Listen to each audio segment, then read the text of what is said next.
العالمین والصلاة والسلام علی خاتم الانبیاء والمرسلین اما بعد فاعوذ باللہ من الشیطان الرجیم بسم اللہ الرحمن الرحیم والتین والزیتون وطور سینین وهذا البلد الامین آمنت باللہ صدق اللہ العظیم وبلغنا رسولہ النبی الکریم الامین ان اللہ وملائکتہ یصلون علی النبی یا ایھا الذین آمنوا صلوا علیہ وسلموا تسلیما۔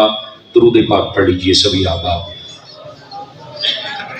الصلاۃ والسلام علیک یا سیدی یا رسول اللہ وعلی آلک واصحابک یا سیدی یا حبیب اللہ۔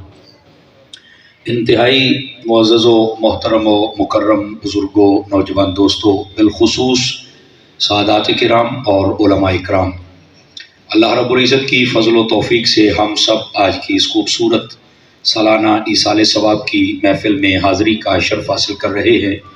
میری دعا ہے خالق کائنات جل جلالہ ہم سب کا حاضر ہونا اپنی بارگاہ اقدس و انور میں قبول و منظور فرمائے۔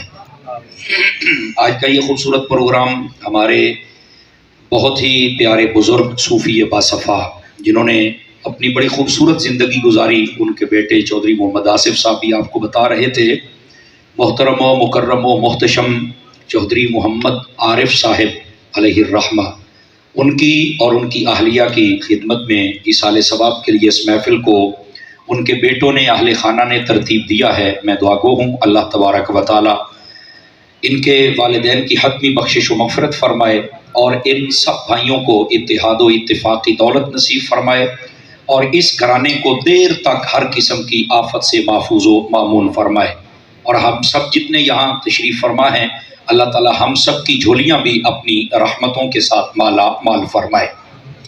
ہمارے برادر طریقت ہے، میرے کلاس فیلو بھی ہیں، اور ہمارے جامعہ میں جب پڑھتے تھے تب بھی ہر دل عزیز شخصیت تھے، محترم و مکرم و محتشم علامہ محمد اعظم صاحب قبلہ اتاری۔ آپ نے مجھے حکم فرمایا کہ آپ آ رہے ہیں تو ہمیں بھی سبق سناتے جائیں، اور پھر جب انہوں نے بتایا کہ والدین کے ایصال ثواب کے لیے ہے تو مجھے اور زیادہ شوق پیدا ہوا کہ میں اس محفل میں ضرور شرکت کروں تاکہ میں بھی دعا کروں اور آپ جیسے عاشقان مصطفیٰ کی زیارت سے بہرہور ہو سکوں۔ اللہ تعالیٰ ان سب کو خیر و برکت نصیب فرمائے، اور ہم سب جتنے حاضر ہیں اللہ تعالیٰ ہم سب کی جھولیاں اپنی رحمتوں سے مالا مال فرمائے۔ دوستان گرامی، جو میں نے آیات بینات تلاوت کی ہیں، چاہوں گا کہ انہی کا سہارا لے کر بات کو آگے چلوں۔ آپ توجہ رکھیں گے تو انشاءاللہ کچھ نہ کچھ ہم یہاں سے ضرور سیکھ کر جائیں گے۔ اور میں اکثر کہتا ہوں کہ یہ جو تقاریر ہوتی ہے نا، یہ کانوں کے چسکے کے لیے نہیں ہوتی، یہ ایک تربیتی نشست ہوتی ہے جس سے ہم نے کچھ سیکھنا ہوتا ہے۔ تو ذرا بیدار مغزی کا آپ ثبوت دیں گے اور اپنا دامن دل اور دامن محبت کھول کے بیٹھیں گے تو انشاءاللہ کچھ نہ کچھ ہم ضرور سیکھیں گے۔ آئیے ایک حدیث شریف سے میں بات کا آغاز کرتا ہوں۔ حضور سرور عالم نور مجسم رسول مکرم صلی اللہ علیہ وآلہ واصحابہ وبارک وسلم، آپ کا فرمان اقدس ہے، من صلی علیہ مئتن، فرمایا جو بندہ میری ذات پر 100 مرتبہ درود پاک پڑھتا ہے، کتب اللہ بین عینیہ، اللہ تعالیٰ اس کی دونوں آنکھوں کے درمیان یعنی یہاں ماتھے پر لکھ دیتا ہے، براءۃ من النار و براءۃ من النفاق، کہ یہ بندہ منافقت سے بھی آزاد ہے اور جہنم سے بھی آزاد ہے۔ یہ 100 مرتبہ درود پاک پڑھنے کی برکت ہے، اگر زیادہ پڑھیں گے تو برکات بے شمار ہیں۔ اللہ تعالیٰ ہم سب کو عمل کی توفیق عطا فرمائے۔ آئیے سورہ والتین، اس کی ابتدا سے میں نے تلاوت کی ہے۔ اللہ فرماتا ہے والتین، اور قسم ہے انجیر کی۔ یہ بڑی خوبصورت بات ہوگی اگر آپ توجہ فرمائیں۔ علماء تفسیر فرماتے ہیں کہ اللہ رب العزت جب کسی چیز کی قسم ارشاد فرماتا ہے تو 2 چیزیں واضح کرنا مقصود ہوتی ہیں۔ ایک تو اس چیز کی عظمت کو واضح کرنا مقصود ہوتا ہے کہ یہ چیز عام نہیں ہے، جس کی قسم رب نے ارشاد فرمائی ہے وہ یقیناً چیز بڑی عظمت والی ہے۔ اور دوسرا اس لیے کہ لوگ اس کی طرف توجہ کریں کہ اس کی رب نے قسم ارشاد فرمائی تو اس کی وجہ کیا ہے۔ تو میں انشاءاللہ ایک تو آپ نے سن لیا کہ اللہ نے انجیر کی قسم اٹھائی، تو یقینی سی بات ہے یہ ایک پھل ہے اور جنتی پھل ہے اور یہ بڑی برکت والا پھل ہے، یہ اس کی عظمت کی جانب اشارہ تو ہو گیا، لیکن اس کی قسم کیوں ارشاد فرمائی؟ برکات کیا ہے اس کی؟ تو علماء تفسیر نے یہاں پر لکھا ہے کہ یہ جو انجیر ہے یہ کثیر المنافع للانسان، انسان کے لیے بہت زیادہ فوائد اس کے اندر ہیں۔ جتنے احباب آپ تشریف فرما ہیں، ہمارے روزمرہ کے اندر بہت ساری چیزیں ہیں جو اس انجیر سے ہماری حل ہو سکتی ہیں۔ مثال کے طور پر علماء تفسیر نے لکھا جس بندے کو دائمی قبض ہو وہ انجیر کا استعمال کرے، اللہ تعالیٰ شفا عطا فرمائے گا۔ جس کے جوڑوں میں درد ہو وہ انجیر استعمال کرے، اللہ تبارک و تعالیٰ اس کو شفا عطا فرمائے گا۔ جس بندے کو بواسیر کی بیماری نہ چھوڑے وہ انجیر کھائے، استعمال کرے، اللہ تبارک و تعالیٰ اس کو شفا یابی نصیب فرمائے گا۔ اور جس کا ہاضمہ کمزور ہو جائے وہ انجیر کا استعمال کرے، اللہ اس کا ہاضمہ درست فرما دیتا ہے۔ تو اس کی قسم اس لیے اٹھائی کہ یہ انسان کے لیے کثیر فوائد اپنے اندر رکھتی ہے۔ یہ ڈرائی فروٹ بیچنے والے ہوتے ہیں نا، آپ ان کو دیکھیں تو ان کے پاس آپ کو ایک نا لمبا سا رسا سا نظر آتا ہے اور اس میں گول گول سی چیزیں ڈالی ہوئی ہوتی ہیں، تو وہ جو رسا سا ہوتا ہے نا وہ انجیر ہوتی ہے، وہ سکھا کے اس کو رسی کے اندر وہ پرو کے لیے پھرتے ہیں۔ تو ایک صبح ایک شام کھانا شروع کر دیں، 21 دنوں کے بعد آپ کا جسم آپ کو خود بتائے گا کہ میرے اندر بھی کوئی چینجنگ آ گئی ہے، چونکہ یہ جنتی پھل ہے اور میرے رب نے اس کی قسم ارشاد فرمائی ہے۔ سمجھ آ رہی ہے؟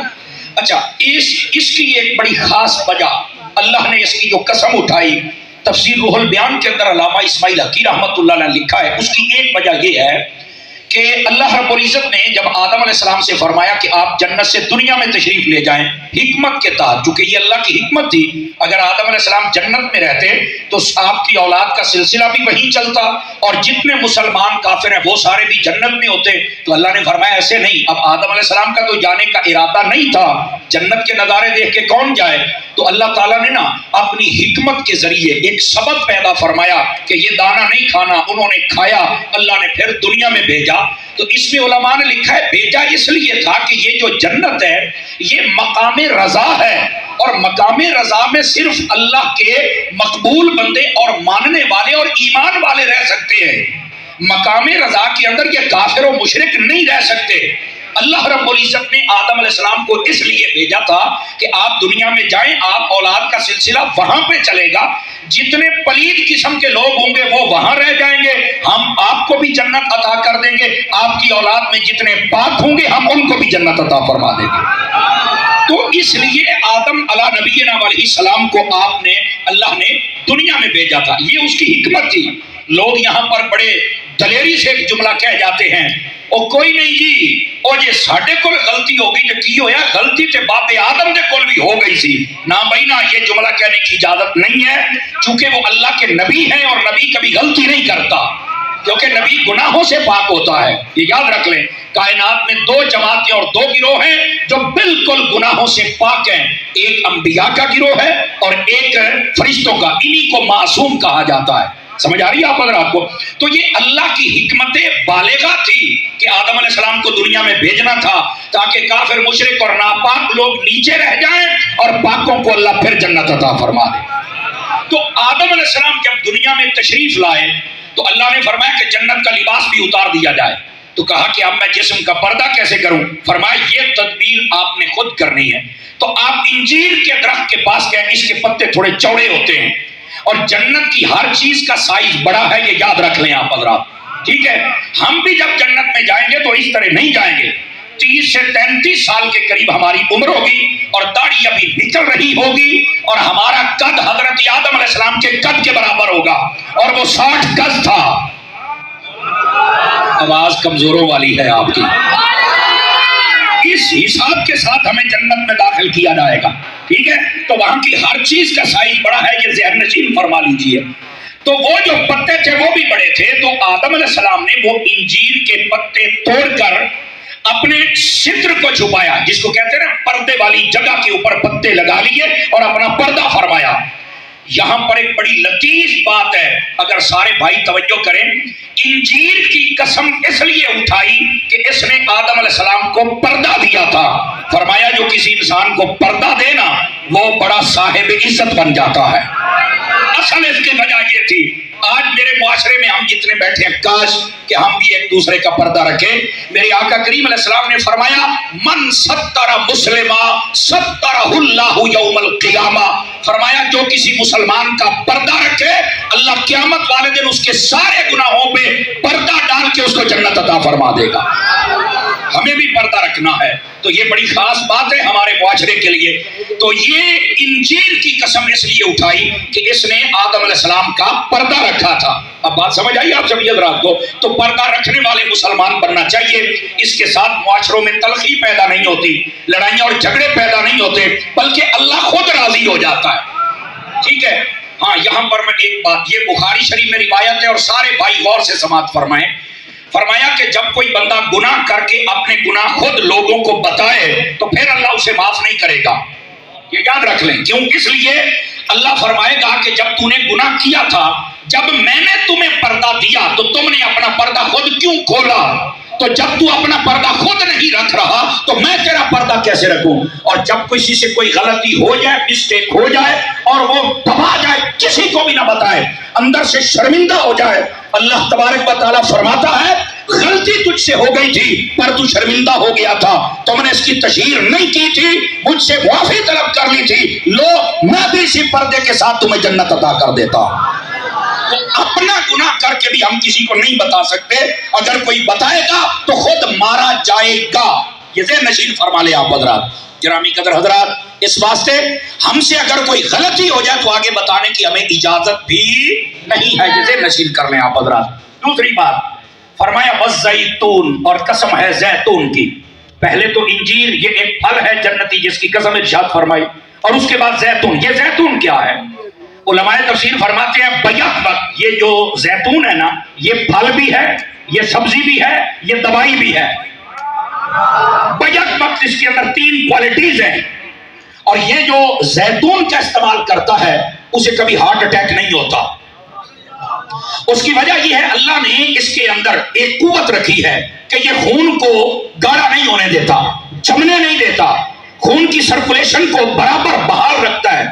یہی وجہ ہے سعودی عرب کے اندر پوری دنیا کا سروے آپ کر کے دیکھ لیں، گوگل سرچر بیٹھے ہیں تو آپ سرچ کر کے دیکھ لیں، پوری دنیا میں سعودی عرب میں سب سے زیادہ کم ہارٹ اٹیک ہوتے ہیں۔ کیوں؟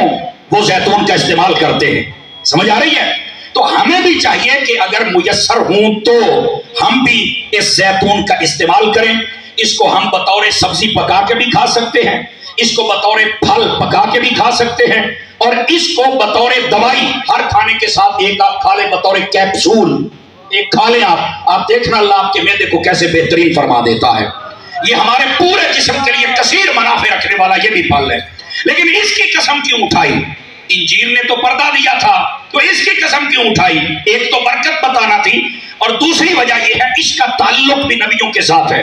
تفسیر روح البیان میں اسی آیت کے تحت لکھا ہے آقا کریم علیہ السلام سب سے زیادہ زیتون کی مسواک کو پسند کرتے تھے، اور جب کوئی زیتون کی مسواک دیتا تو میرے آقا فرماتے تھے ھذا سواکی و سواک الانبیاء، یہ میری مسواک بھی ہے اور پہلے نبیوں کی بھی یہی مسواک ہوا کرتی تھی۔ تو یہ آقا کریم علیہ السلام نے بتا دیا کہ اس کی نسبت بھی نبیوں کے ساتھ ہے۔ یار کمال ہے، جس لکڑی کی نسبت نبیوں سے ہو جائے رب اس کی قسمیں اٹھاتا ہے، بتاؤ پھر نبیوں کی اپنی شان کیا ہوگی یار، ان کی اپنی شان کیا ہوگی۔ تو دوستان گرامی، یہ جو زیتون کی مسواک ہے یہ استعمال کریں، اور اس کے علاوہ بھی آپ مسواک تار چنگلیا کے برابر موٹی اور ایک بالش یا اس سے تھوڑا کم یا زیادہ بھی ہو جائے تو آپ استعمال کر سکتے ہیں۔ برش کرنے سے منہ صاف ہو جاتا ہے، لیکن سنت کا ثواب تب ملے گا جب مسواک کریں گے۔ آواز کمزوروں والی آئیے آپ حضرات کی۔ برش استعمال کرنا منع نہیں، میں خود کرتا ہوں، لیکن میری گاڑی میں میری مسواک بھی تشریف فرما ہے۔ سمجھ آ رہی ہے؟ تو مسواک بھی رکھیں چونکہ حضور کی سنت وہ ہے، اور مسواک کے کثیر فوائد ہیں۔ مسوڑے مضبوط ہوتے ہیں، دانتوں میں کیڑا نہیں پڑتا ہے، حافظہ مضبوط ہوتا ہے، پٹھے مضبوط ہوتے ہیں، اور یہ جو مسواک ہے یہ کوئی عام چیز نہیں ہے۔ یہ قدیم فیضان سنت سیدی امیر اہل سنت والی پڑھ کے دیکھیں، اس میں لکھا ہے یہ مسواک جب بندہ قبر میں جاتا ہے تو موم بتی کی طرح جلتی ہوئی ہماری قبر میں آ کے قبر کی روشنی کا سبب بن جاتی ہے۔ تو مسواک سے بھی محبت فرمائیں۔ تو یہ انجیر کی قسم اٹھائی اور پھر زیتون کی قسم اٹھائی، اس کی وجوہات یہ تھی۔ اب آگے چلیے، وطور سینین، اور فرمایا طور پہاڑ کی قسم کے جو بڑی برکتوں والا ہے۔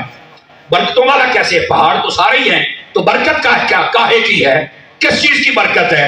فرمایا وہیں پر تو حضرت موسیٰ علیہ السلام اپنے قدم لگایا کرتے تھے. حضرت موسیٰ جہاں جلوہ گری فرمائیں، اللہ کے نبی جہاں جلوہ گری فرمائیں وہ جگہ برکت والی ہے. تو پھر مجھے کہنے دو نا یہ جملہ بھی، جہاں حضرت موسیٰ علیہ السلام قدم لگائیں اگر وہ جگہ برکت والی ہے تو اس مدینے کی برکت کا کیا حال ہے جہاں آج تک میرے نبی جلوہ گر ہیں؟ اس کی برکت کا عالم کیا ہوگا؟ کیونکہ یہ امام الانبیاء ہے. تو یہ طور پہاڑ کی بھی قسم ارشاد فرمائی. علماء کہتے ہیں اس لیے تاکہ یہودی بھی توجہ کریں کہ یہ جو دین اسلام ہے نا یہ صرف اپنی بات نہیں کرتا، یہ سب نبیوں کی بات کرتا ہے. ہمارے اسلام کا حسن ہے کہ ہم پہلے نبیوں کو بھی مانتے ہیں، پہلی کتابوں کو بھی مانتے ہیں، ہم کسی کے منکر نہیں. اور جس طرح ہمارے نبی کی گستاخی ہمارے نزدیک ناجائز و حرام ہے، اسی طرح پہلے نبیوں کی گستاخی بھی ناجائز و حرام ہے. ہمارا اللہ آپ کو خیر و برکت دے.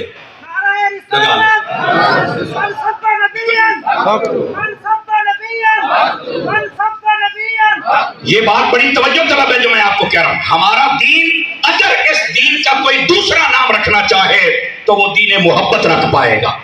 ہمارا دین دین محبت ہے، دین الفت ہے، دین پیار ہے. ہمارے دین ادب ہے، وہ کسی کی گستاخی کی اجازت نہیں دیتا. یہ یاد رکھ لیں میری بات. اور جس میں ادب نہ ہو وہ بندہ ہی نہیں ہوتا. یہ بات بھی لکھ لیں آپ. اور دیواروں پہ لکھا ہوتا ہے با ادب با نصیب. یہ جملہ دیواروں کے لیے نہیں ہے، یہ بندوں کے لیے ہے کہ ہم ادب کریں. جب ہم ادب کریں گے تو ہمارا کام ہو جائے گا. اصل میں ہم نے یہ جملے دیواروں کے لیے رکھے ہوئے ہیں. اور اگر یہ جیسے چودھری یاسر صاحب بتا رہے تھے کہ اپنی ماں باپ کا ادب تو کر کے دیکھو، انہیں فروٹ سے وہ لذت نہیں ملے گی جو تمہارے ہاتھ چومنے سے مل جائے گی. آدھی بیماریاں ویسے ہی دوڑ جائیں گی. تو یہ ادب و احترام کر کے تو دیکھیں پھر آپ کو پتا چلے گا. تو میں جو بات آپ کی خدمت میں کہہ رہا ہوں کہ یہ طور پہاڑ کی قسم اس لیے ارشاد فرمائی تاکہ یہودی بھی توجہ کرے کہ یہ جو حبیب پاک کا دین ہے یہ دین اصلی دین محبت ہے. اور اس کے بعد وَهَذَا الْبَلَدِ الْأَمِينَ، شہر مکہ کی قسم. فرما امن والے شہر کی قسم. کتنا امن والا شہر ہے جس کو رب امن والا کہے، اس کی کیا بات. جب بندہ احرام باندھ لیتا ہے جوں نہیں مار سکتا، کیڑی نہیں مار سکتا، مکھی نہیں مار سکتا، گھاس نہیں کاٹ سکتا، درخت کو چھانٹ کاٹ نہیں کر سکتا، شکار نہیں کر سکتا، جھگڑا نہیں کر سکتا، قتل نہیں کر سکتا. تو یہ اس لیے توجہ دلائی گئی ہے کہ یہ جو مکہ شہر ہے یہاں اللہ کا گھر ہے، یہ شہر امن والا ہے. اس کی اللہ قسم اٹھاتا ہے. علماء فرماتے ہیں شہر ہوتا ہی وہ ہے جو امن والا ہو. جس شہر میں بد امنی ہو وہ بھی کوئی شہر ہوتا ہے. اور بابا جس گھر میں بد امنی ہو جائے وہاں جانے کو جی نہیں چاہتا. چاہے جائے کہ شہروں میں بد امنی ہو، چاہے جائے کہ ملک میں بد امنی ہو، چاہے جائے کہ جناب ہمارے معاشرے میں بد امنی ہو، ہمارا اسلام اس کی اجازت نہیں دیتا ہے.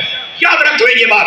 فتح مکہ پر جب آقا کریم علیہ السلام تشریف لے کے جا رہے تھے نا تو سامنے سے ایک موڑ آتا تھا جھاڑیوں میں. میرے آقا کریم وہاں پر رک گئے. اللہ کی عطا سے غیبوں پر تو خبردار تھے نا، سارا مسئلہ جان. آپ رک گئے. فرمایا جلدی جاؤ پیچھے قافلے والوں کو روک دو وہیں پر. 10,000 کا لشکر تھا میرے آقا کے ساتھ. قافلہ رک گیا. کہا حضور کیوں روکا ہے؟ فرمایا ان سے بولو یہاں سے بالکل آہستہ سے گزرنا ہے، دوڑا کے گھوڑے نہیں گزرنا ورنہ راستہ بدل کے آؤ. یا رسول اللہ صلی اللہ علیہ وسلم اس کی وجہ کیا ہے؟ فرمایا ان جھاڑیوں کے اندر ایک کتیا نے بچے دیے ہوئے ہیں، جب تم سواریاں بھگاؤ گے تو اس کے آرام میں خلل آ جائے گا. میرا دین اسلام میں خلل پیدا کرنے کی اجازت نہیں دیتا. بندہ خدا ہم نے اپنے اسلام کو سمجھا ہی نہیں جو کتوں میں بدامنی پیدا نہیں کرنے دیتا. بتاؤ وہ انسانوں کے معاشرے میں بدامنی کیسے پیدا کرنے دے گا؟ یہ ہے ہمارے اسلام کا حسن. ہمارے اسلام کے حسن کو لوگوں نے سمجھا ہی نہیں ہے. گرامی قدر حضرات اس واسطے سمجھنا چاہیے ہم سب کو ہماری وجہ سے بدامنی نہیں ہونی چاہیے. ہماری وجہ سے ہمارے گھر، ہمارے شہر، ہمارے محلے، ہمارے ملک اس کا سکون برباد نہیں ہونا چاہیے. اور میں سلام عقیدت پیش کرتا ہوں سیدی و سندی امیر اہل سنت حضرت علامہ پیر محمد الیاس اتار قادری صاحب کو، جن کو پوری دنیا نے یہ لقب دیا کہ یہ بندہ سفیر امن ہے. پوری دنیا میں امن کا پیغام دیا. اور کیا مریدین، کیا متعلقین اور کیا آپ سے تعلق رکھنے والے سب کو بتایا ہے کچھ کا کچھ ہو جائے، نہ گھر میں بدامنی ہو، نہ محلے میں ہو، نہ شہر میں ہو، نہ ملک میں ہو، اور یہی وجہ ہے اللہ رب العزت نے اس بزرگ کو کتنی بلندی، ترقی اور عروج عطا کیا. کیا پاکستان کے ادارے، کیا بیرون ملک اور کیا وہاں کے ادارے، وہ کہتے ہیں کہ اگر پیسفل اگر کوئی جماعت ہے تو اس کا نام دعوت اسلامی ہے. اللہ کے فضل سے پوری دنیا میں کام ہو رہا ہے. شور مچا کے بھی کام ہو سکتا ہے، لیکن اگر پیار سے کر لیا جائے تو اس کا لطف ہی کچھ اور ہوتا ہے. سمجھ آ رہی ہے میری بات کی؟ تو یہ ہمارے مرشد کی تربیت ہے، ورنہ یہ نہیں ہے کہ ہماری زبان نہیں ہے. زبان ہے پر سائیاں نے لگام پائی ہوئی ہے. آواز کمزوروں والی ہے آپ حضرات کی. اس واسطے معاشرے میں چلن اور معاشرے کا جو رخ ہے نا، اس کو سیدی امیر اہل سنت نے قابو کیا ہوا ہے. اللہ رب العزت ان کا سایہ ہمارے سروں پر دراز فرمائے. ٹھیک ہے، اب ذرا اگلی بات بھی سنیے جو میں کہہ رہا ہوں. تو یہ شہر امن والا ہے. 4 قسمیں اللہ نے ارشاد فرمائی. کتنی؟ اور 4 قسموں کے بعد فرمایا کیا؟ لَقَدْ خَلَقْنَا الْإِنسَانَ فِي أَحْسَنِ تَقْوِيمٍ. میں تفصیلی ترجمہ کرنے لگا ہوں. 4 قسمیں کھا کے کہا میں نے انسان کو بہت خوبصورت پیدا فرمایا. 4 قسمیں کھانے کے بعد علماء تفسیر نے یہاں بھی نقطہ لکھا ہے 4 قسمیں کیوں اٹھائیں. فرمایا اس لیے کہ یہ قرآن عقل انسانی کے تقاضوں کے مطابق نازل ہوا ہے. انسان کی عقل یہ ہے کہ اگر اس کے سامنے کوئی بندہ بات کرے اور قسم اٹھا دے تو یہ کہتا ہے کہ اس نے قسم اٹھا دی ہے، لگتا ہے بات سچی ہے. یہ انسانی عقل مان جاتی ہے. اللہ تعالیٰ نے فرمایا اگر تیری عقل قسم سے ہی مانتی ہے تو میں 4 اٹھا دیتا ہوں. وہ جو نہیں فرمائی آپ حضرات نے 4 قسمیں ارشاد فرمائی. 4 مجھے زیتون کی قسم، انجیر کی قسم، طور پہاڑ کی قسم، مکے کی قسم انسان کو. اور پھر لقد ڈبل تحقیق ہے، لام بھی اور قد بھی. حالانکہ حضرات علماء بھی یہاں تشریف فرما ہیں. صرف یہ کہہ دیا جاتا کہ ہم نے انسان کو بہت خوبصورت پیدا فرمایا، اپنی قدرت کا شاہکار، تو ہم نے پھر بھی ماننا تھا چونکہ میرے رب نے فرمایا ہے. سمجھ آ رہی نا؟ پر لیکن اس کے باوجود 4 قسمیں ڈبل تحقیق 6 چیزوں کے ساتھ ارشاد فرمایا ہم نے انسان کو بہت خوبصورت پیدا فرمایا. اے انسان واقعتاً تو بہت خوبصورت ہے، اس میں کوئی دوسری رائے نہیں. لیکن یاد رکھنا انسان ہوتا کون ہے. میں صوفیاء کی زبان میں بس 2 جملوں میں بات سمجھاؤں گا. 2 جملوں میں صوفیاء کہتے ہیں غلطی تو ہو جاتی ہے، مسٹیک تو ہو جاتی ہے. جس سے غلطی ہو جائے اور وہ مان جائے کہ مجھ سے واقعی غلطی ہوئی ہے اسے انسان کہتے ہیں، اور جو اڑ جائے اسے شیطان کہتے ہیں. فیصلہ آپ کے ہاتھوں میں ہے. ساری زندگی اس تکڑی میں اپنے آپ کو تولتے رہنا کہ ہم کہاں کھڑے ہیں. یہ انسان ہے. Are you understand? بات سمجھ آئیے آپ کو؟ تو میرے عزیز دوستو اس بات کو سمجھنے کی کوشش کیجئے. اپنے اندر انسانیت کو پیدا کیجئے. اور وہ کیا ہے؟ غلطی جب بھی ہو جائے اپنے مالک کے حضور مان جائیں، سرنڈر کر دیں کہ مجھ سے غلطی ہو گئی ہے. اور جو ہماری نماز ہے نا، نماز آپ کو پتا ہے یہ کہاں سے شروع ہوتی ہے؟ اللہ اکبر سے. ایسے ہی ہاتھ اٹھاتے ہیں نا. ہم نے کبھی سوچا ہے ہاتھ اٹھانے کا مطلب کیا ہے؟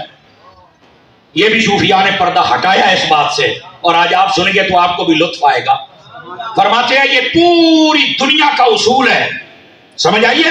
یہ قانون آف دا ورلڈ، پوری دنیا کا، پوری عالم کا یہ قانون ہے کہ جب بھی کوئی کسی کے سامنے ہاتھ اٹھا دے نا تو سامنے والا کہتا ہے اس نے سرنڈر کر دیا ہے، میں اس پہ حملہ نہیں کروں گا، میں اس کو سزا نہیں دوں گا. تو فرمایا جب کسی کے سامنے ہاتھ اٹھاؤ تو وہ بندے کو معاف کر دیتا ہے. نماز سے پہلے جب بندہ رب کے سامنے ہاتھ اٹھاتا ہے نا تو یہ اقرار کرتا ہے کہ میرے رب میں تیری بارگاہ میں بھی آ گیا اور میں نے مانتا ہوں میں بڑا مجرم ہوں اور میں نے ہاتھ کھڑے کر دیے. تو ہے نا. اللہ تبارک و تعالیٰ بھی اس ادائے بندگی پر اس بندے کی بخشش و مغفرت فرما دیتا. ہمیں اس نقطے کا بھی نہیں نہ پتا کہ ہم ہاتھ ہی کیوں اٹھاتے ہیں. یہ اصل نقطہ ہے مرکزی. اس واسطے نماز کی طرف بھی توجہ فرمائیں. نماز پڑھنے والے کی طبیعت میں عاجزی پیدا ہوتی ہے. اور نماز بیسک ہے کیا؟ اللہ کی بارگاہ میں عاجزی کرنے کا نام ہے. مصطفیٰ کی اداؤں کو ادا کرنے کا نام نماز ہے. آپ ذرا ان چیزوں کی طرف توجہ فرمائیں، دل میں بڑی محبت پیدا ہو جائے گی. یہ اللہ رب العزت نے فرمایا 4 قسمیں 2 تاکیدیں ارشاد فرمانے کے بعد انسان بہت خوبصورت ہے. اور پھر اگلی بات بھی ارشاد فرمائی ثم رددناہ اسفل سافلین. فرمایا کئی تھے جن کو ہم نے وہاں پھینکا جہاں وہ جانا چاہتے تھے. توجہ ہے سبق رات کی. میں چاہوں گا اس بات پر 2 منٹ مجھے دیے جائیں تاکہ میں توجہ سے ایک بات آپ کی خدمت میں عرض کر سکوں. یہ بڑی خاص بات ہے. دوستان مکرم، بسا اوقات انسان کے ذہن میں ایک شیطان وسوسہ ڈالتا ہے. وہ کہتا ہے دیکھو جو میرے نصیبوں میں لکھا تھا، میری تقدیر میں لکھا تھا، میں نے تو وہی کرنا ہے نا، تو پھر مجھے کیوں کہا جاتا ہے کہ تو جہنم میں جائے گا اور تجھے سزا ملے گی؟ بھائی اللہ نہ لکھتا نہ میں کرتا. جبکہ آپ کو یہی مسئلہ سمجھانا ہے، اس لیے میں نے توجہ چاہی تھی. ہمارے علامہ اعظم صاحب بہترین مدرس ہیں. علامہ آصف صاحب، خالد مکی شاہ صاحب کی بلا بہترین مدرس ہیں، درس نامی. اور یہ سارے کے سارے مجھ سے سینئر ہیں. میں تدریس نہیں کرتا، میں تو تقریر ہی کرتا ہوں. دائمی کام میرے ان بھائیوں کا ہے. یہ جانتے ہیں تقدیر کے مسئلے میں ہمیں بحث کرنے کی اجازت ہی نہیں ہے. 3 مسائل ہیں، بعض علماء نے 2 لکھے ہیں، ان میں ہم بحث نہیں کر سکتے. نمبر 1 تقدیر، نمبر 2 اللہ کی وحدانیت، نمبر 3 روح. فرما رہے ان میں تم بحث نہیں کر سکتے. کیوں؟ فرمایا شیطان تمہیں کافر کر کے مارے گا اگر زیادہ پیچھے پڑو گے. ذہن ادھر لے کے ہی نہیں جانا. تقدیر کے بارے میں ہمارا یہ نظریہ نہیں ہے. موٹی سی بات سمجھا دیتا ہوں کہ جو اللہ نے لکھ دیا ہم وہ کر رہے ہیں. نو غلط ہے. آپ کو غلط انفارمیشن کسی نے دی ہے. اصل کریکٹ انفارمیشن وہ یہ ہے اللہ نے اپنے علم ازلی سے جانا جو ہم کرنے والے تھے، اللہ نے وہ لکھ دیا. یہ ہے تقدیر. توجہ نہیں فرمائی. جو میں نے اپنی زندگی میں کرنا تھا میرا رب تو جانتا تھا، اللہ نے وہی لکھ دیا کس نے یہ کرنا ہے. سمجھ آ رہی ہے؟ یہ ہے تقدیر. پر اس میں بھی 2 قسمیں ہوتی ہیں. ایک ہوتی ہے معلق، سمجھ آ رہی ہے؟ ایک ہے مبرم حقیقی. جو مبرم حقیقی ہے وہ ٹل نہیں سکتی، اور جو معلق ہے وہ بدل سکتی ہے. سمجھ آ رہی ہے؟ اس کی وجہ سے کئی علماء نے اس کی تشریح میں 3 باتیں بھی لکھی ہیں، لیکن میں موٹی موٹی سمجھا رہا ہوں آپ کو. ایک معلق ہے اور ایک مبرم حقیقی ہے. جو مبرم حقیقی نہیں بدلتی، مثال کے طور پر میری تقدیر میں لکھا ہوا ہے کہ مجھے موت آنی ہے تو میں نے مرنا ہے، جو مرضی ہو جائے مجھے موت آنی ہے. ہاں یہ ہو سکتا ہے کہ پہلے میرے نصیبوں میں یہ لکھا ہو کہ پاکستان میں مروں گا، تو میں نے بزرگوں سے کہا اور نیکیاں کی، عبادات کی کہ یار دعا کرو مجھے موت مدینے میں آ جائے، تو اللہ ان کی قبول فرما کے مجھے مدینے میں موت عطا فرما دے. موت نہیں ٹل سکتی. ہاں بزرگوں کی وجہ سے. اسی کو معلق کہتے ہیں، لٹکی ہوئی. اب یہ معلق لٹکی ہوئی کا کیا مطلب ہے؟ میں آپ کو ایک بات سمجھا دیتا ہوں. مولا علی شیر خدا تشریف فرماتے، ایک شخص آ گیا کہنے لگا اے علی جب ہماری تقدیر میں ہر شے لکھی ہوئی ہے تو پھر آپ دعائیں کیوں مانگتے ہیں؟ مانگنے دعا کا فائدہ ہی کوئی نہیں، جو لکھا ہے مل جائے گا. احمد ترلے پائی رکھ رہے ہیں. نہیں توجہ فرما رہے ہیں تو یہ ترلوں کی کیا حاجت و ضرورت ہے؟ مولا علی شیر خدا نے مسکرا کے بڑا سونا جواب دیا. آپ نے فرمایا ہو سکتا ہے ہماری تقدیر میں لکھا ہی یہ ہو کہ جو یہ دعا مانگتا جائے اسے وہ دیتے جانا. کیا خوبصورت جواب دیا آپ نے. تو فرمایا جب تو مانگتا ہی نہیں تم تو ملے گا کیا؟ یا تو نے تقدیر پڑھی ہے تو بات کر. کہندا جی میں پڑھی تو کوئی نہیں. کہ فرمایا پھر اپنے قد تو بڑیاں گلاں نہ کر. تو پھر دعا مانگا کر. ہو سکتا ہے تیرے مقدر میں لکھا ہی یہ ہو کہ جو یہ مانگے گا وہ عطا کر دیں گے. سمجھ آ رہی ہے؟ تو تقدیر ایک ہے مبرم حقیقی، نہیں بدل سکتی، نہیں بدلے گی. اور دوسری ہے جو جیسا ہونا تھا ویسا لکھ دیا گیا، لیکن ساتھ یہ گنجائش باقی رکھی کہ اگر یہ نیکیاں کرے، حسنات کرے یا اچھے لوگ دعا کر دیں تو ہم اس چیز کو بدل دیں گے. اب سمجھ آئیے آپ حضرات کو؟ بس اس سے زیادہ تم بحث نہیں کر سکتے تقدیر کے معاملے میں. اور تقدیر کے معاملے میں ہم مجبور محض بھی نہیں ہیں اور مختار کل بھی نہیں ہیں. اب بات چھڑی ہے تو میں نے کہا موٹی موٹی تو سمجھا دوں نا.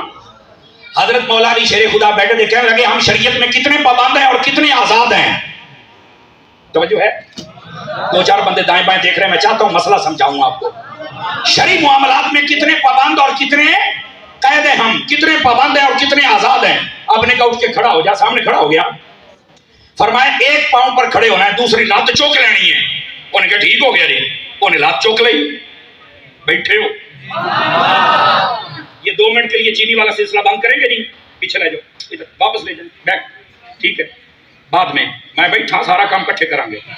میں کلاس میں بیٹھنے والا بندہ مجھے تقریر بھول جاتی ہے. یہ چینی ویسے مینوں کھانی چاہیے بھی تقریر تو میں کردا بیٹھا سننے والے کھا رہے سبحان اللہ. یہ چودھری یاسر صاحب نے نا لگتا ہے کہ قوم کو اس پاسے لائے ہوئے ہیں. یہ بڑے مہمان نواز لوگ ہیں میں آپ کو صحیح کہہ رہا ہوں. اور رات میری ملاقات ہوئی میں نے ابھی ان کو دیکھا ہے. یہ اخلاق کے جادوگر لوگ ہیں یار. یہ بندے کو خرید لیتے ہیں یار. یقین کریں اللہ ان سب بھائیوں کو خیر و برکت عطا فرمائے. ناراض نہ ہونا یہ میں چاہتا ہوں کہ ذرا بات سمجھ آ جائے. فرمایا کھڑا ہوئے کھڑا ہو گیا. فرمایا ایک لات تے کھلونا ہی. اس نے ایک ٹانگ اٹھا لی دوسری پہ کھڑا ہو گیا. فرمایا ہوں جڑی چکی سی انہوں تھلے رکھتی. فرمایا دوئی چوک.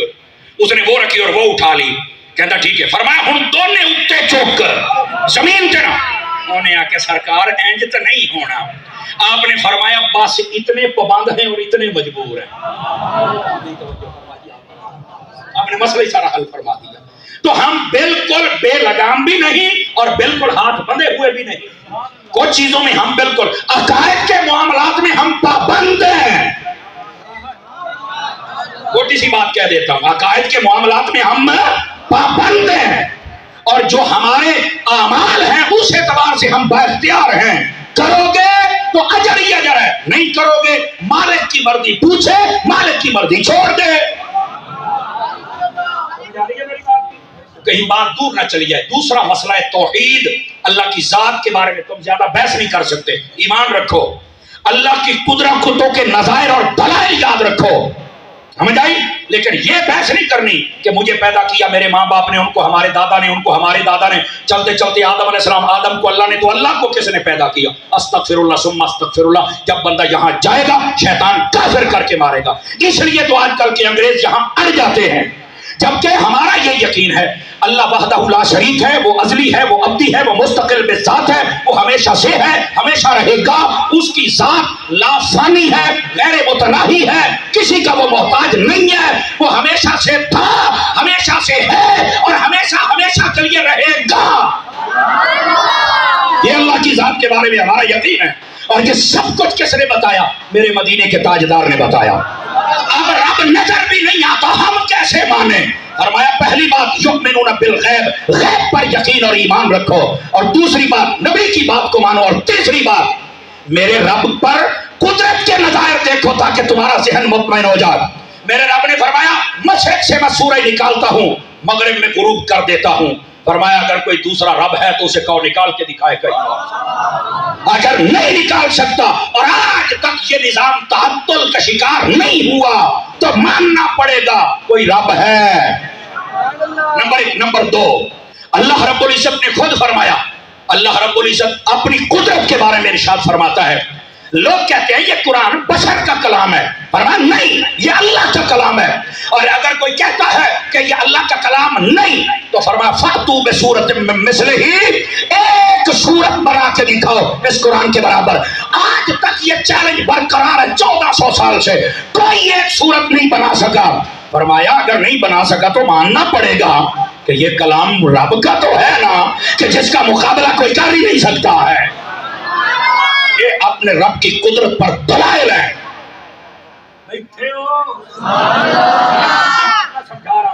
اس لیے یہ نہیں کہنا کہ سنی توحید نہیں بیان کرتے. جیسے سنی بیان کرتا ہے ماں نے جمع ہی نہیں, ماں نے جمع ہی نہیں. اور تیسری دلیل بھی دے دوں. اللہ نے فرمایا ہے میں ہوں جو زندگی دیتا ہوں اور میں ہوں جو موت دیتا ہوں. میرے رب نے فرما دیا. اب اس کے علاوہ کوئی کسی کو زندہ کر کے دکھائے, کر سکتا ہے؟ بولو. سوال والی بات ہے. میں چند دن پہلے ویڈیو دیکھ رہا تھا, کافر ممالک کے اندر ایک مسلمان کو پکڑ کر اس کو آگ لگانا چاہیے, اس کو آگ لگی ہی نہیں. میں نے اپنی آنکھوں سے ویڈیو دیکھی ہے, پتہ نہیں تم میں سے کسی نے دیکھی ہے کہ نہیں دیکھی. میں نے اپنی آنکھوں سے دیکھی, اس کو آگ لگی ہی نہیں.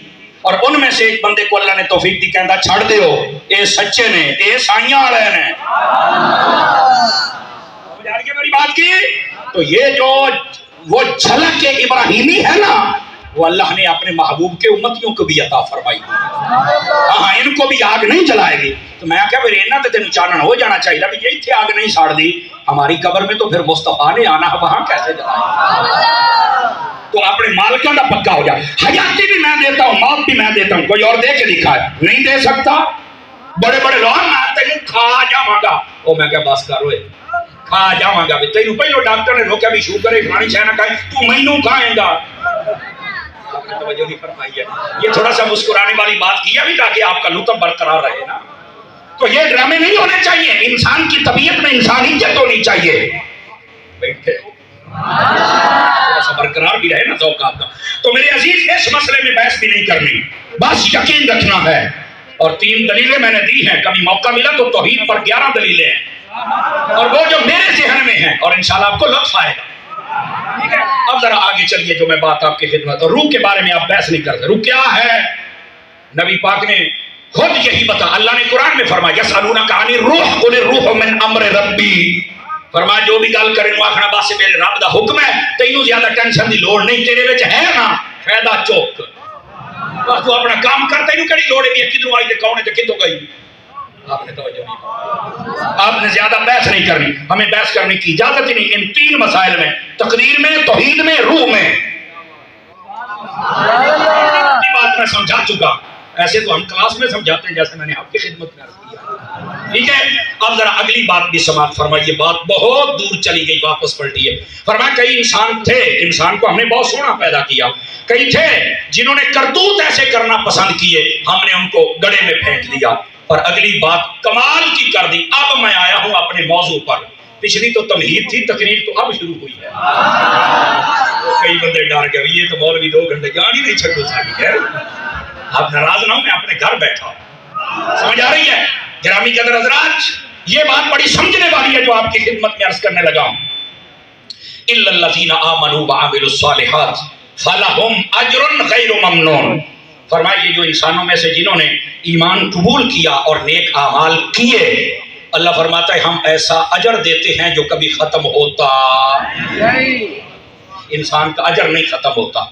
سنیے یہاں پر کیا ہے, تفسیر روح البیان میں اسی آیت کے تحت 2 روایات لکھی ہے. توجہ فرمائیں گے تو سنا. 2 روایات. پہلی روایت کیا ہے؟ فرمایا جب انسان اپنی عادت بنا لے نیکیاں کرنے کی, مثال کے طور پہ وہ 5 نمازوں کا عادی ہے, تسبیح پڑھتا ہے, روزانہ سورہ یاسین پڑھتا ہے, روزانہ اللہ کا ذکر کرتا ہے. فرمایا اس کی عادت بن جائے پکی, کسی موڑ پہ آ کے یہ بیمار ہو جاتا ہے. یہ باقاعدہ حدیث ہے, اور دھیان سے سننا آپ نے. فرمایا جب وہ بیمار ہو جاتا ہے, نہ تسبیح کر سکتا ہے, نہ وہ نماز پڑھ سکتا ہے, نہ مسجد جا سکتا ہے. جب نماز کا وقت ہوتا ہے نا, تو اللہ فرشتے سے فرماتا ہے, بڑے غور سے, اب نہیں میں نے آپ کو کہنا بولے, پہلے بھی نہیں کہا, صرف توجہ چاہتا ہوں. اللہ فرماتا ہے اس کی نماز کا ثواب لکھ. ہائے ہائے کیا کہنے جا رہا تھے. تو فرشتہ کہتا ہے باری تعالیٰ میں تو تیرے حکم کا پابند ہوں, تو نے کہا تھا جو نیکی کرنی ہے, تو اس نے تو کی ہی نہیں. تو اللہ فرماتا ہے اس نے کیوں نہیں کی, وجہ کیا ہے؟ یا اللہ یہ بیمار ہے. تو اللہ فرماتا ہے اگر یہ ٹھیک ہوتا تو کرتا. فرمایا جی ہاں کرتا. اچھا, فرمایا بیماری کس نے دی ہے؟ اب یہ سوال ہو رہا ہے. اللہ فرما رہا ہے یا اللہ بیماری تو نے دی ہے. اچھا بیماری میں نے کیوں دی؟ باری تعالیٰ اس لیے کہ یہ صبر کرے. فرمایا اس نے صبر کیا. کہا بالکل, ہماری بیماری کی وجہ سے یہ عبادت نہیں کر رہا. جی ہاں. فرمایا بیماری بھی میں دوں, صبر بھی میرے لیے کرے, عبادت بھی یہ نہ کر سکے, اور ثواب بھی میں نہ دوں, جبکہ صاحب کا ریکارڈ ہے کہ یہ نیکیاں کرتا ہے. فرمایا جس کا سابقہ ریکارڈ نیکیاں کرنے کا ہو, اگر وہ بیمار ہو جائے, کونے میں چلا جائے, عبادت نہ کر سکے, اللہ فرشتے سے فرماتا ہے جب بھی عبادت کا وقت ہے لکھ. کیا؟ فرمایا اگر بندہ ہم سے گمان صحیح کرتا ہے تو ہم بھی بندے سے گمان کرتے ہیں, ہم بھی اس کو صاحب کا ریکارڈ کے مطابق ثواب عطا فرمائیں گے. کیا شان ہے انسان تیری, تیری عادت بن جائے, تو بیمار بھی ہو جائے تو میرا مالک تجھے نیکیاں عطا فرماتا رہتا ہے. ہر نماز کا ثواب لکھا جاتا ہے, ہر روزے کا لکھا جاتا ہے, ہر چیز کا ثواب لکھا جاتا ہے. بات سمجھ آئیے آپ حضرات کو؟ اگر یہ بھی آ گئی تو تھوڑا سا آگے چلیے تاکہ میں بات کو کھولنے میں کامیاب ہو جاؤں آپ کے سامنے. دوسری روایت یہاں پر یہ لکھی ہے, فرمایا بندہ مومن نیک اعمال کرنے والا جب اس دنیا فانی سے رخصت ہو جاتا ہے, فرمایا کہ اس کے کندھوں پر 2 فرشتے ہوتے ہیں. فرانسیٹوں والے دھیان فرمائیں گے, بات بڑی خاص کہنے لگا ہوں آپ کی خدمت. 2 فرشتوں پر کندھے ہوتے ہیں, کرامن کاتبین. فرماتے ہیں کہ یہ دونوں کے دونوں دفتر لپیٹتے ہیں اور یہ چلے جاتے ہیں اللہ کی بارگاہ میں. اللہ رب العزت کی بارگاہ میں چل کے عرضی پیش کرتے, باری تعالیٰ جس بندے پر ذمہ داری تھی وہ تیری رضا سے انتقال کر گیا. بالکل ٹھیک ہے. ہم دفتر لپیٹ کے آ گئے، بالکل ٹھیک ہے، باری تعالیٰ ہمیں اجازت ہے آسمانوں پر تیری عبادت کرے. اللہ فرماتا ہے یہاں تو پہلے فرشتے بہت ہیں. یہ بڑی سننے کئیوں نے سنی ہوگی لیکن کئیوں کے لیے بالکل نیو بات ہوگی. ایسے کمال کی بات ہے. بندہ مومن کے کندھوں پر رہنے والے فرشتے آسمانوں پہ جاتے ہیں. رب فرماتا ہے یہاں جگہ یہ نہیں کہ نہیں ہے، اللہ فرماتا ہے یہاں اور ذمہ داری ہے، بہت ہیں، تم یہاں سے چلے جاؤ. باری تعالیٰ ہم کہاں جائیں؟ سن کے آپ اش اش کر اٹھیں گے اور حضور کی نسبت پہ آپ کو ناز ہوگا. روح البیان میں یہ حدیث موجود ہے. فرمایا اللہ فرماتا ہے تم جس بندے کے کندھوں پر تھے اب چل کے اس کی قبر پر کھڑے ہو جاؤ. قیامت کی صبح تک تم نے ذکر میرا کرتے رہنا ہے اور لکھنا میرے بندے کے کھاتے کے اندر ہے.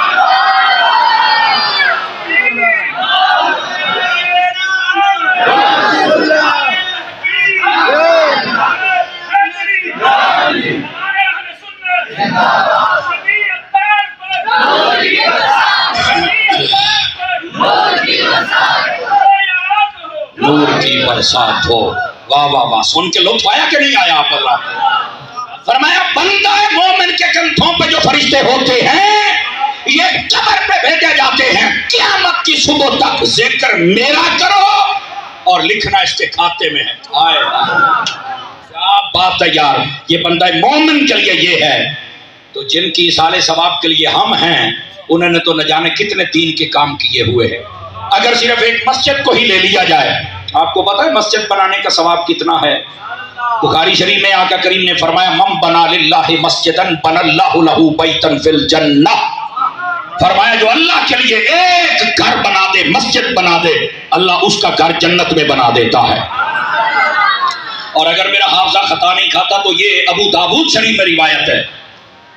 اور یہ کیا ہے ذرا سنیے گا، بالخصوص جوڑ صاحب کے بیٹے بھی سنیں اور آپ آنے والے سارے مہمانان ذیشان آپ سماعت کریں. فرمایا جو چڑیا کے گھونسلے کے برابر مسجد بنائے. کس کی برابر؟ چڑیا کے. وہ چڑی دا آلنا ہوتا ہے نا، آلنا یاد ہو نا، چڑی دے آلنے دے برابر، گھونسلے کے برابر اگر کوئی مسجد بنائے تو اللہ اس کا گھر بھی جنت میں بنا دیتا ہے.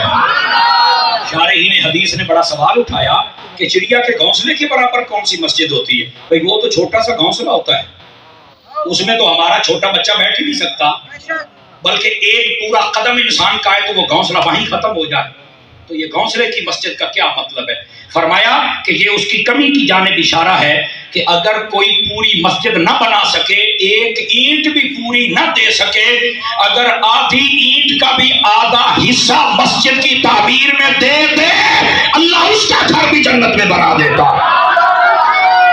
جو اتنی ساری مسجد بنائے اگر اس کا گھر جنت میں ہے تو جو 3 بنائے، آواز بہت کمزوروں والی آپ اللہ اس شخصیت کو کیسا اجر و ثواب عطا فرمائے گا. میرے عزیز دوستو، یہ سچی بات ہے کہ ہر بندے کے بس کی بات نہیں ہے. مجھے ذرا تھوڑا سا بتائیں گے کہ میں نے کتنی دیر تک سبق سنانا ہے آپ کو؟ جی چوری آصف صاحب، لیکن پھر بھی کو ماڑا جہا اشارہ دے دیو، میں تو ہوں پسینہ آیا جائے تھوڑا سا. مجھے ادھر 1 بجنے والا ہے. اچھا 5 سے 10 منٹ اور ہے. چلو ہم ان دونوں کو اکٹھا کر کے 15 نہیں کرتے بلکہ 10 پر ہی ختم کر دیں گے، ٹھیک ہے؟ وہ بول لو تے صحیح، بریکنگ نیوز آ گئی، پھر چپ بیٹھے ہو. گرامی قدر حضرات، اس واسطے اس مسئلے کو آپ سمجھیں اور دھیان سے سنیں آپ حضرات کہ بندہ مومن جب فوت ہو جاتا ہے تو اس کے جو فرشتے ہوتے ہیں وہ اس کی قبر پر آ جاتے ہیں. ایک سادہ بات کہہ دوں آپ حضرات سے، اگر آپ توجہ فرمائیں آپ حضرات. سادہ بات ہے، اگر سودا پسند ہے تو بولے، ورنہ کوئی حرج نہیں ہے. میں نے کہا یار مجھے ایک بات بتاؤ، مرنے والے کے فرشتے اگر اس کی قبر پہ آ جائیں تو یہ جائز ہے، اگر مرنے والے کے بیٹے اس کی قبر پر چلے جائے تو یہ جائز نہیں ہے. یار یہ بات سوچنے والی ہے نا؟ کہا بالکل سوچنے والی ہے. تو میں نے کہا قبر پر جایا کرو، چونکہ یہ روایت موجود ہے. اگر کوئی ابھی دیکھنا چاہے تو میرے پاس کتاب موجود ہے، میں اس کا شوق پورا کر سکتا ہوں. حضرت سیدنا مولا علی فرماتے ہیں میرے آقا نے فرمایا جو بندہ اپنے ماں باپ کی قبروں کی زیارت کرتا ہے اللہ فرشتوں سے کہتا ہے اس کی زیارت کرو جو اپنے ماں باپ کی قبروں کی زیارت کے لیے آیا ہوگا. یہ بھول گئے آپ حضرات. کہ ان پر انعام و اکرام نہیں ہوتا، بہت زیادہ انعام و اکرام ہوتا ہے۔ اہل قبر کے پاس جانا، سیدنا عثمان غنی فرماتے ہیں میں جب جاتا ہوں مجھے آخرت یاد آتی ہے، اور یہ حدیث کا بھی مفہوم ہے کہ جب تم قبروں میں جاؤ گے تو تمہیں دنیا سے محبت کم ہو جائے گی، اللہ رسول سے محبت زیادہ ہو جائے گی، آخرت سے محبت زیادہ ہو جائے گی۔ بالکل قبرستان جانا چاہیے، چل کے سلام کہنا چاہیے، بلکہ بخاری شریف کی یہ روایت تو آپ نے سن رکھی ہوگی، نبی پاک علیہ السلام جا رہے تھے، جانور ڈر گیا، آپ اترے قبرستان میں گئے، 2 قبروں پر آپ نے پتے رکھے اور تشریف لے گئے۔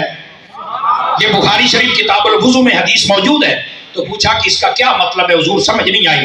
فرمایا قبر والوں کو عذاب ہو رہا تھا، ہم نے جب یہ پتے رکھ دیے، پتے یہ شاخیں جب تک تر رہے گی، جب تک تر رہے گی اللہ کا ذکر کرے گی، اور جب تک یہ شاخیں اللہ کا ذکر کریں گی قبروں کے عذاب کو ہٹا دیا جائے گا۔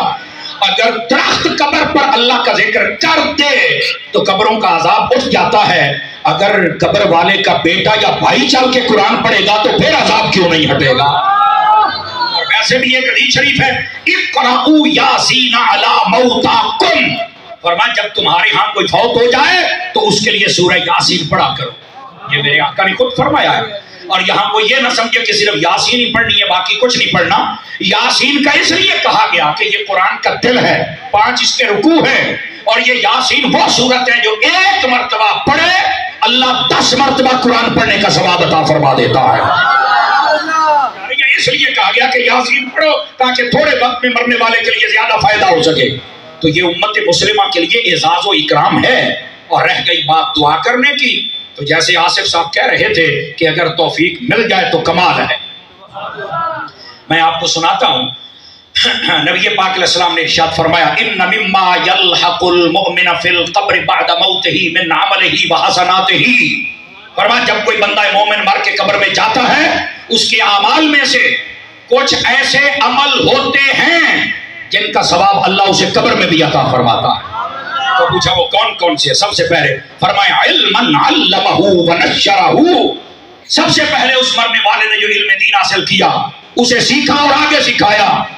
یہ جو درس و تدریس کا سلسلہ ہے، تعلیم و تعلم کا سلسلہ ہے، دعوت کا سلسلہ ہے نیکی کی، فرمایا جب تک یہ دنیا میں برقرار رہے گا اللہ تعالیٰ قبر والے کو ثواب عطا فرماتا رہے گا۔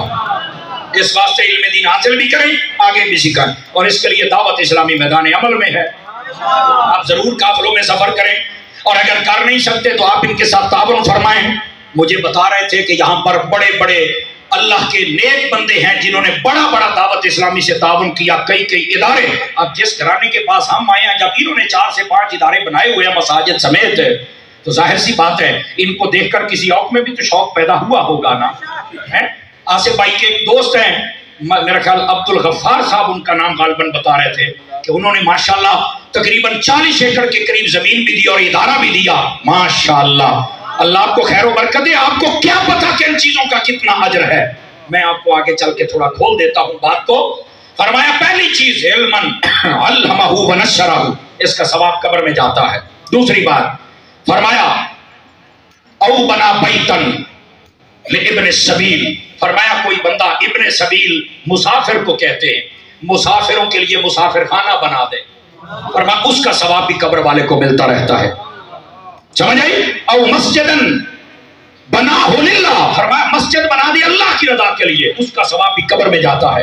او نہرن اجراہ، فرمایا نہر بنا دے، پانی کا انتظام کر دے، اس میں نلکا بھی ہے، لال پمپ بھی ہے، کنواں بھی ہے، کسی کے لیے پانی کا انتظام کر دے، فرمایا اللہ تعالیٰ اس مرنے والے کو ثواب عطا فرماتا ہے۔ اور فرمایا او مصحفن ترکہ، فرمایا وہ اپنا مصحف چھوڑ جائے۔ اس کے 2 معانی ہیں، ایک اپنے ہاتھ سے قرآن لکھ جائے، وہ جب تک رہے گا پڑھنے والے کو ثواب ملے گا قبر والے کو، اور دوسرا فرمایا کہ دینی کتابوں کا کوئی مدرسہ بنا جائے یا لائبریری بنا جائے، جب تک وہ رہیں گی لوگ پڑھتے رہیں گے، اللہ اس کو ثواب عطا فرماتا رہے گا۔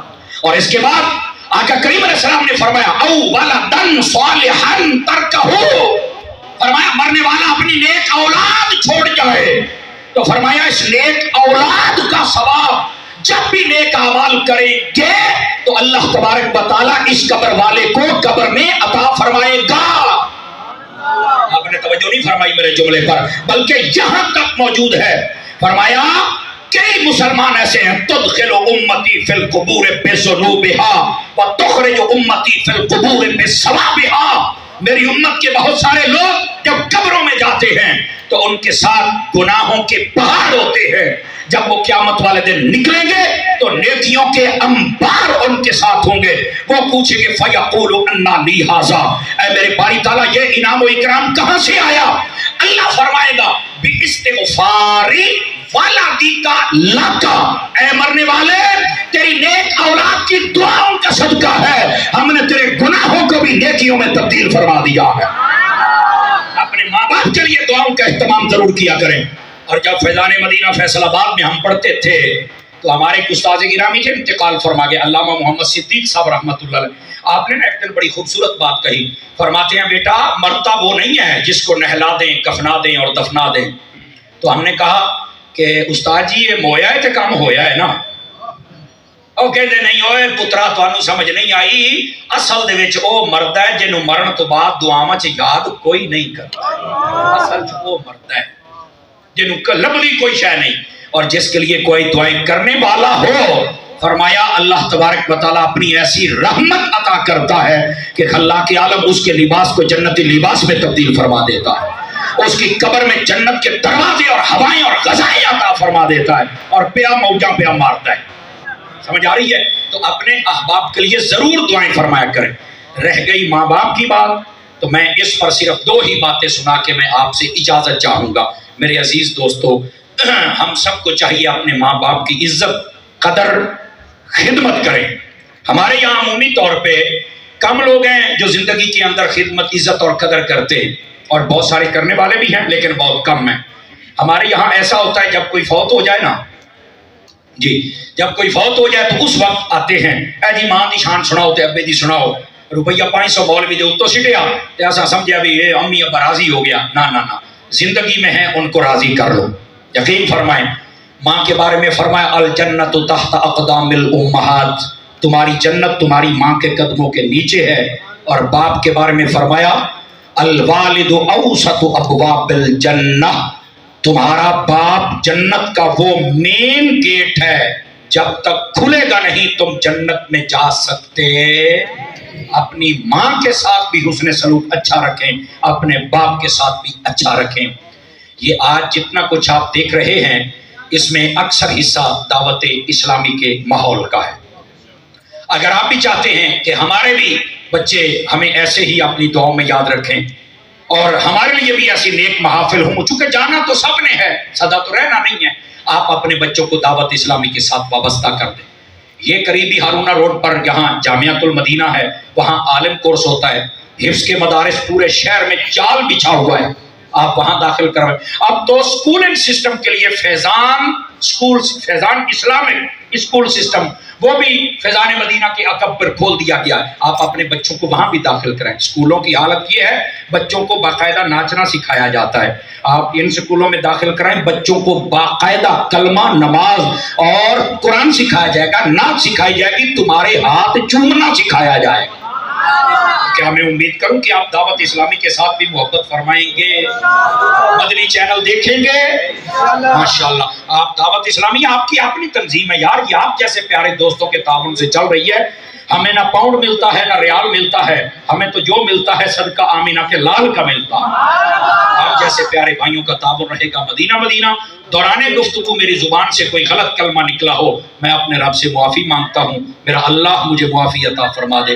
اگر کلمات ٹھیک تھے میرا رب قبول فرمائے۔ فقیرانہ آئے تھے صدا کر چلے ہیں، آپ خوش رہیے ہم دعا کر چلے۔ وآخر دعوانا ان الحمدللہ رب العالمین۔